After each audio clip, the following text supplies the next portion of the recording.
So let me start with some folklore result, which says the following, that if you take two random integers, the probability that they are coprime is 1 over zeta 2. So in some way to see that, you would do something like that. You are summing, counting the number of pairs n, m up to x, which are coprime. This is for the GCD, just as. And so you are counting them. And what you get is that, what I was announcing is that the total number is x squared, and what you get should be equivalent to 6 over pi squared, or 1 over zeta of 2 times x2. And the way to do that is just to detect the fact. I give to some just hint of the proof, because this will be for more complicated things the way to start the process. You have to detect that something is equal to 1. So to detect if a number is equal to 1, what you can do is to sum the mu function, Möbius function, over the divisors of this number. And if the number is 1, then it is the inclusion principle. If it is 1, you get a 1, and otherwise you get 0. So it's a good way to count that. So what you are doing is you are summing n and m up to x, and then you are summing when d divides the GCD of mn of mu of d. This is the same thing. And now you are happy, you have sums more sums, and so you are exchanging this, and you say this is the summation when d, well, since you are dividing x, you may assume that d is at most x. This is not too bad, mu of d. And then you are summing m and n such that n is divisible by d and m is divisible by d. So by the way, here it is the same sum even. So it is the sum when n is up to x of n congruent to 0 mod d of 1. And you do the same thing for m, and you can separate them. This is why this part is easy, because you can separate the value m and n. And of course, this is quite easy. Now you understand what it is. This is about x over d with a very good error term, which is a big O of 1. And this will tell you something which is essentially x squared over d squared. And you take the x squared out, and you are summing mu of d over d squared. And since it is convergent, it is the same thing if you go to infinity, and this is just the 6 over pi square that I was announcing.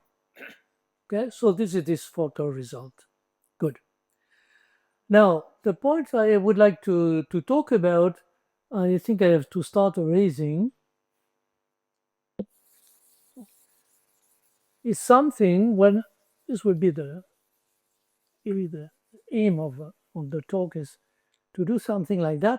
I'm not going to look at independent m and n, but in some way to look at two sequences, un, n, for example, and another sequences will be f of n.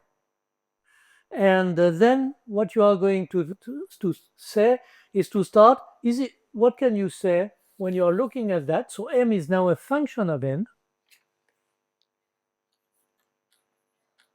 and you are asking this question.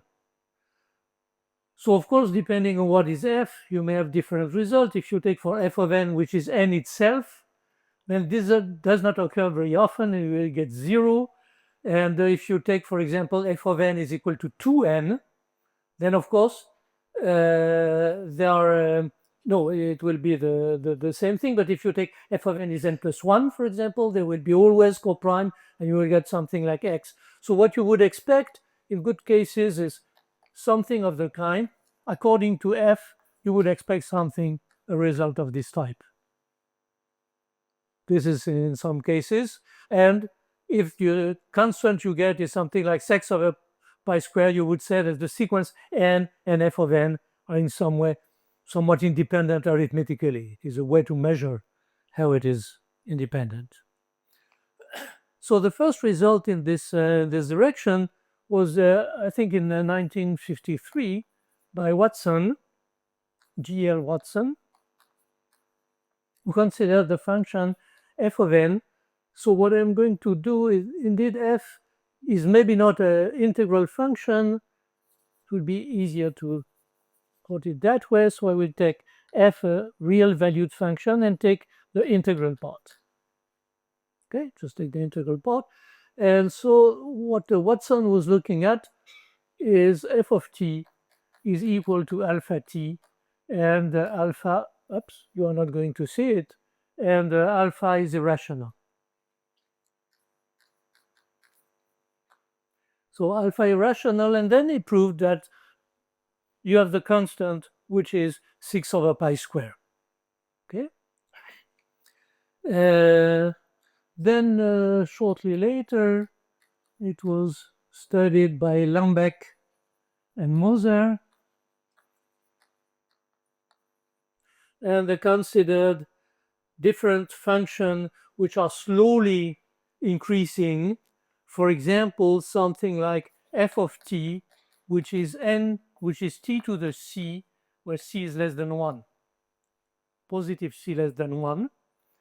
But they studied much more general functions which are slowly increasing, not increasing as far as x, but as f of t is little of t, something like that. And they get also something of the following with cf, which is 6 over pi square, or in the case of independence. And this has been taken then by Erdős, Lawrence, and not going to go further into this. And I was surprised to notice at the end of the last millennium, there have been some conference about the mathematics. I think the theme was the mathematics of Paul Erdős. And there was some proceedings of that, and there were also a list of questions raised by Erdős and around questions raised by Erdős. It was surprising. This was the question: what can you say if you take what we call Piateschi-Shapiro sequences, that is to say, function f of t is t to the c for any t, for any c? And this is something, by the way, it was then, when was it? In 2002, that Delmer and I, we considered any c. So c is a real number. I don't know if you can read that. Yeah, c is a real number, but not an integer. And again, you have the independence. So it was no longer slowly increasing. And there have been generalization of that. I'm not quoting everything, but one interesting generalization was by Bergelson and Richter. And what they were looking at was something which was a generalization of that.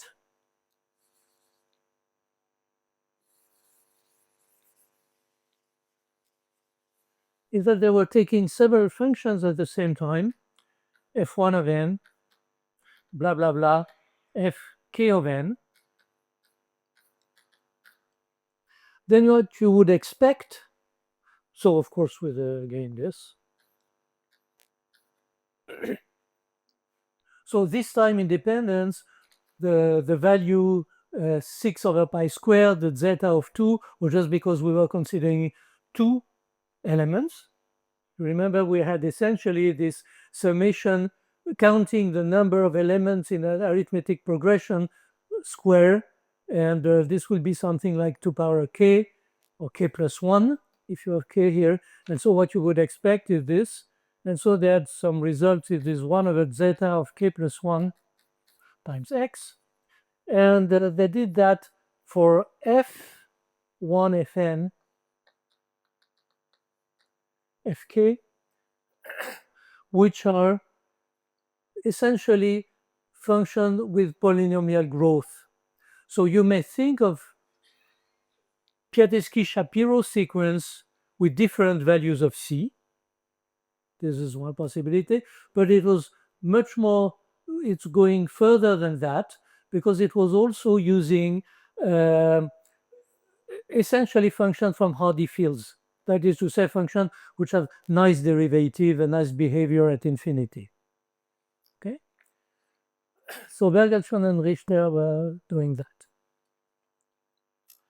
So yeah, time is passing, but I want to add to say two things about that. Two remarks. One remark is that in all those cases, essentially, you have always this n. And this n is quite important. And it is important, it is quite difficult to get rid of this n for two reasons. One first reason is that you remember we were saying that we were going t, when we reverse the summation, if one of the component is n, then when you want to check whether by the Möbius function whether this is 1, you have just to consider the d that divides all those values, and so d will be less than x. Okay, so this is one point, that on the size of d cannot be too large. If you have different values which are large, then this is open question, and there are interesting things to do. And this is, by the way, why I present it here, because there are a lot of things that are still open and quite interesting, and I think some of them should be quite tractable. Okay, so this is one point about the size of d, and another point also is that if you are counting now the number of n up to x, that n is congruent to 0 mod d, then this is not a difficult question. If you are asking the n up to x for which summation m to x such that f of n is congruent to 0 mod d, this may be more difficult. Okay, so at least you are here in a good position, because with this factor you know that d will not be too large, and you know that this question about the n, to say that n is congruent to 0 mod d, is something which is easy to handle. You just write that n is equal to d times n, and m is up to x over d. Okay, so those are the two things. Now, what about counting something like that? How do you do for that? So this also, I want to make a remark about all this everything that has been done, at least here. This is more general, because they are not at all using only t to the c, they are using a lot of different functions. How do you do to get this? Well, there's something. First of all, you have to understand, what does it mean that real number u is congruent to 0 mod d. Maybe there are too many things on the board which are of no interest for the time being. So this is the trivial one. It's okay, we mentioned it. How do you manage with this? To say that integral part of u is congruent to 0 mod d. Well, this will be the same thing as to say that the fractional part of u over d belongs to the interval 0, 1 over d.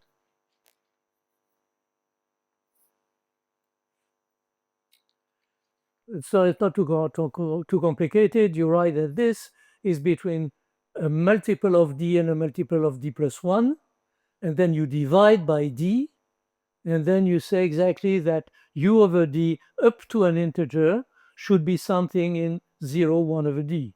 So this is almost trivial, but it changes the point of view, and now you are saying, okay, to tackle this sum, it is a question of distribution mod 1, because the u you are going to look at just f of n, and so you are saying that this is in a given interval mod 1, and so for that you have Weil technology for that.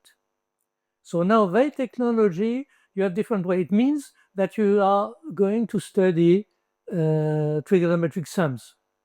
So by Weil, you reduce that by summing n up to x. Of course, there may be more things. I'm just looking at one single sum, which will be easy, but and so this will be exponential of 2 pi I f of n over d, h f of n over d. Okay, h being non-negative, non-negative or non-zero, essentially. This is the important point, non-zero integer. Okay. So of course you immediately see that what we are doing when we're saying about Kateski-Shapiro sequences, on where we are talking about Hardy fields, function in Hardy fields, you have good derivative, and so you can use von der Korput for getting cancellation here. Now the point is that there is also another difficulty, is that if you want to convert these sums into this question, to know the distribution, it's usually good to have something about the discrepancy. Now, discrepancy means that you have good cancellation here. And there is one difficulty here. I am in some way back to Watson, that if you take alpha, simply the function alpha n here, you have a difficulty because it will depend on the Diophantine properties of alpha. If alpha is a nice function, square root of 2, 1 plus square root of 5 over 2, then you are in very good condition, you have a very good cancellation. But if you have something like a Liouville number, you know that the sum is little o of x, but this is the only thing you know. You don't have anything specific, and so you cannot use this technology of Erdős-Turan to go there. So what I suggest also, if you're interested in this question, is definitely go to Bergelson and Richter paper and see that they have a question about the fact that alpha f1, fk are alpha 1, n2, and n, for example, alpha 2, and 2, and so on, alpha k and k. And what they suggest is to say, okay, show that if alpha 1, alpha 2, alpha k are linearly independent, then you have the 1 over zeta of k plus 1 constant. And this is not known. Because we need always something stronger than that. We need to know something about this. Okay. So I started at 10. Yeah. Okay. So it's fine. Blah, blah, blah, blah, blah, blah, blah, blah, blah. Okay. So we were looking at something different with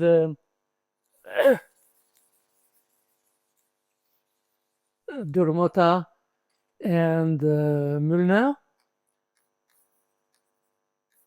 So in some way, enter the real case, but this will be enough for the Michael Durmota, Clemens Müllner,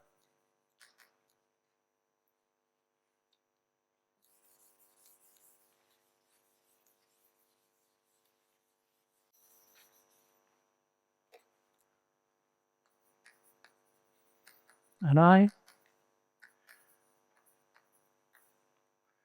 are sure. Okay, we prove the following. Let C be in 1, 2. Then we have the following: for any h, there exists positive integer. There exists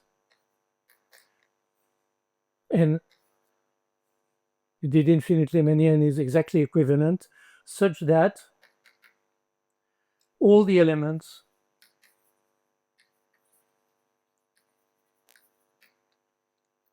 in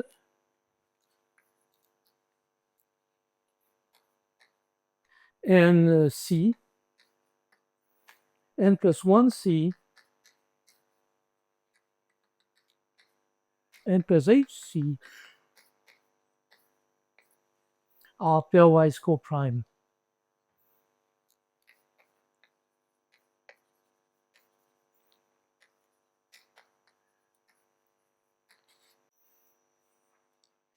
Okay, so this is something somewhat different, different question. So then this is the point that we don't have the function n nowhere.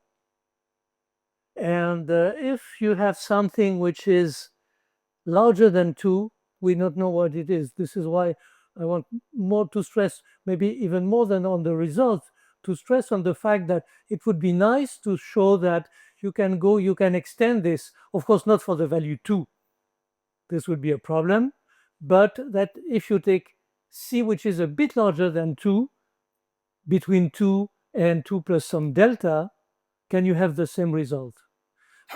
A priori, you would think that they are independent, and for any C, it should be true. The fact that there exist infinitely many. Okay, infinitely many or exist is the same thing, because since it is for any H, you can take them longer and longer, and so you have infinity. This is not a problem. Okay, and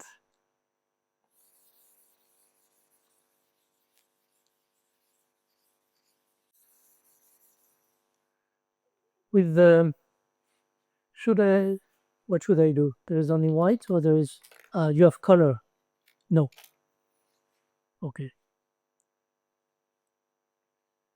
Okay, I try to manage as I can. So we have some extension of that indeed here. So first of all, since we are with Piatetsky-Shapiro sequences, we have good upper bounds for the trigonometric sums, and so we can do things explicitly, and we can even say how large is n compared to h.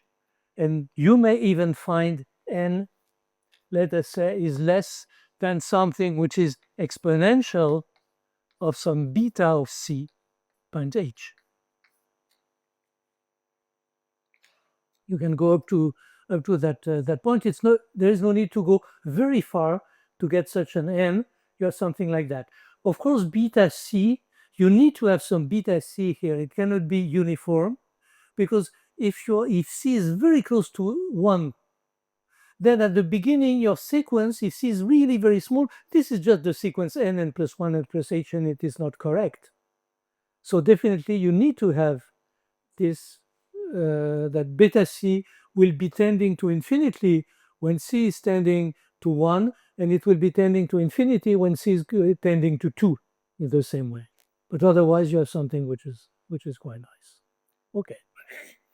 So now what we wanted to do in some way is to do, just in the case of one term, to go from, in some way, just Piatetsky-Shapiro to something general. And this can be done, and this is a result that somewhere we are presenting with the joint result with Sunil Naik.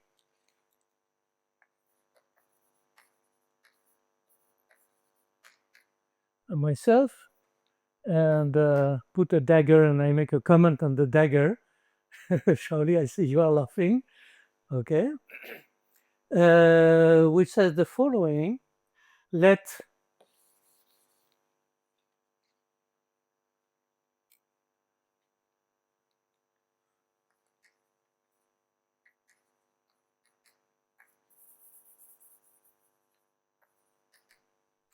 f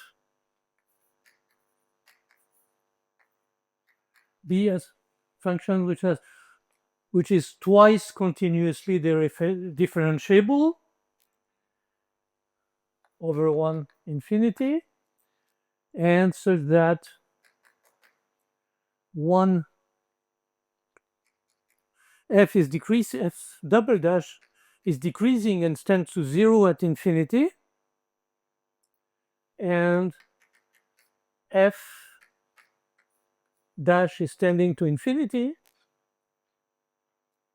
Of course, it is increasing because this is not in the, because f double dash is definitely. Then you have the following: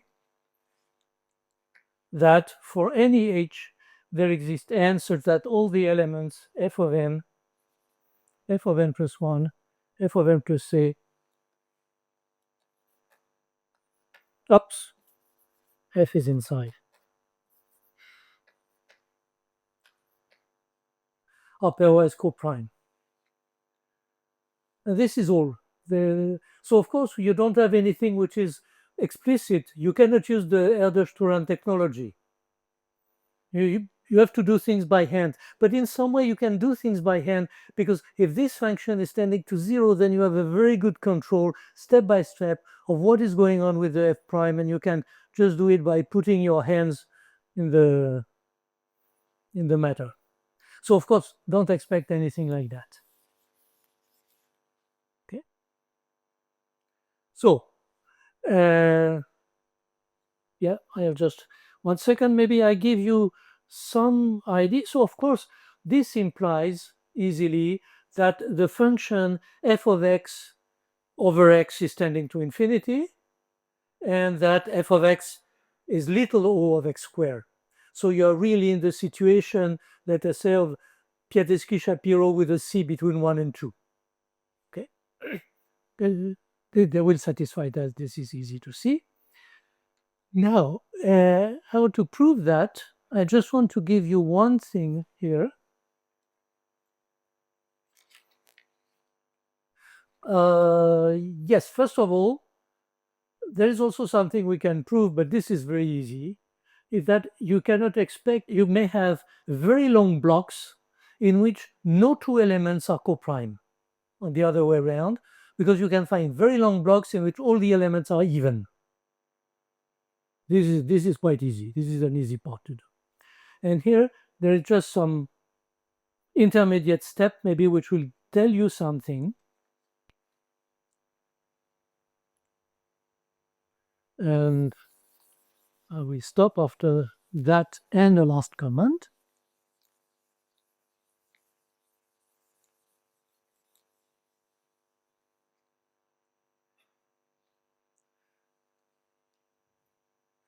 So maybe to understand that it's not a complete black box, we take h, which is given, we write ph to be the product of the primes up to h, and then you have the following: if we have a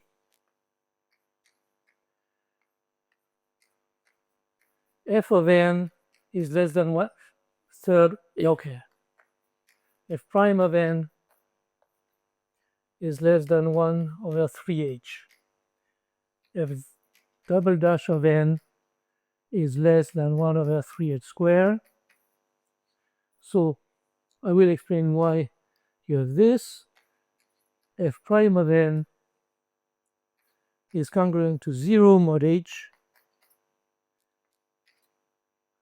and f of n, f prime of n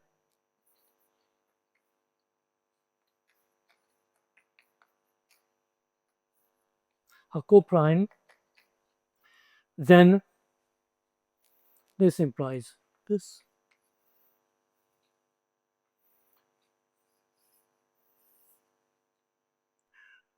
So what is the point about that? You understand that this shouldn't be too difficult to get those conditions, because you can see how they're increasing by little step, because you have a very good control of f double dash.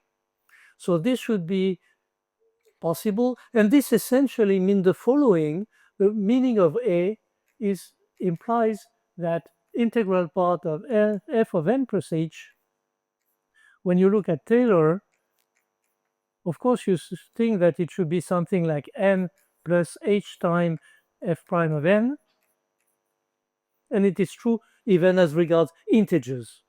We have this relation. This is the aim of this condition, and you see that this condition is not too difficult to satisfy.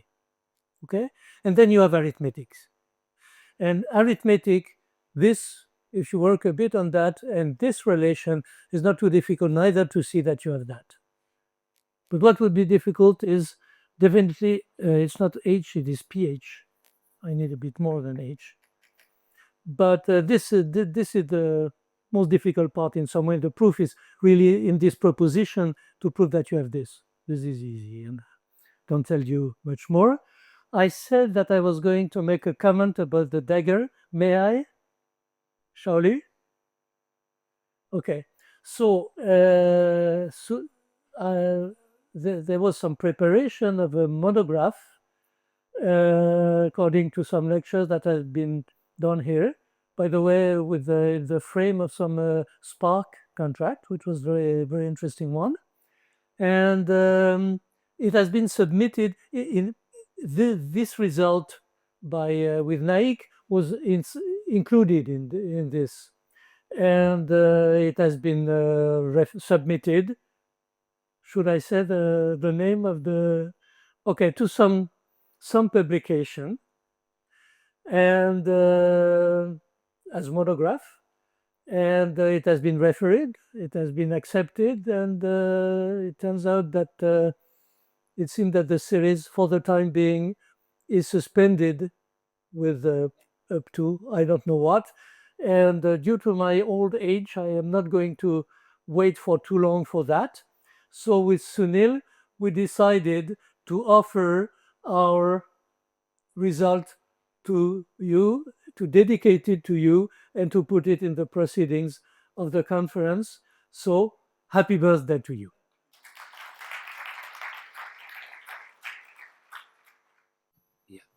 Yeah, I wanted to ask, you have taken F1, F2, Fk basically all from the same family, right? T power C.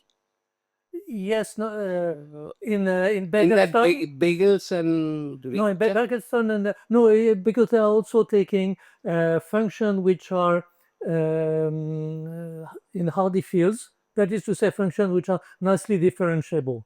No, suppose I take F1 Okay. T is T and F2 T is log T.